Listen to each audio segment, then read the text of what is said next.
What's going on, guys? I've got a 2009 Toyota Corolla here, and I'm going to use it to show you how to adjust the emergency brake. So I can just notice, just on pulling it up, it takes very little effort to get that brake to come back. And the car would roll. I have the wheel off the ground, and you can see pulling that emergency brake up really doesn't do much.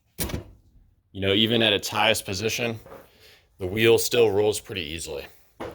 So, let me lift this thing a little bit higher up in the air and I'll show you what you can do to get that emergency brake adjusted. So the car's up in the air. I went ahead and took the wheel off on the passenger side. It's just a 21 millimeter lug nuts. You got to remove those.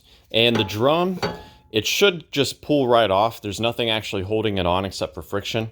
What you may have to do is get a heavy sledgehammer and hit the drum in different places around it to kind of pop it loose. You'll notice there's some threaded holes right there. You can find a bolt that fits those threads and thread those in there, and it will pull it out as well. This one, it's pretty much got all new components on here, so it's going to come off relatively easily.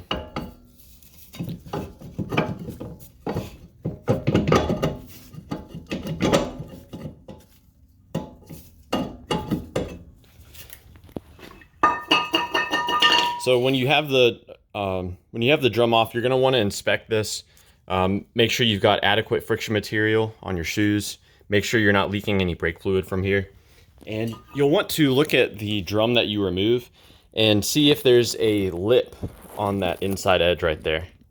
If there's a heavy lip there, then you know it may be fully worn out. But as far as making the adjustment, there is a star wheel here that you turn. And it is locked. So there's actually a metal piece here that serves to kind of put tension on that. And so you may be able to turn that piece by hand or with a small screwdriver without holding it away. But on this, all the components are so new and the spring is so strong, I'm gonna have to hold that piece while I turn this. So I'm holding that piece, and now I can turn this piece downward, turn the wheel downward. It is easier to do with two hands, but what I'm going to do is turn that downward like so, and you can see it spreading that bar out. So what I'm actually doing is it's actually spreading this out, spreading the shoes out to where they're making more immediate contact with the drum.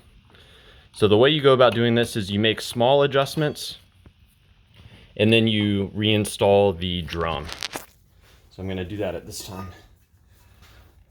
And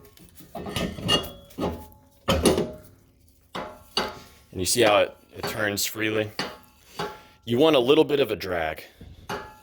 And one thing you can do is you can go inside the car and pull up slightly on the e-brake and see if it turns.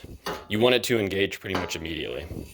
So yeah, that's about the size of it. I hope this was helpful to you guys. Let me know if you have any questions, or more importantly, if you've got any advice about adjusting the e-brake on your Toyota Corolla.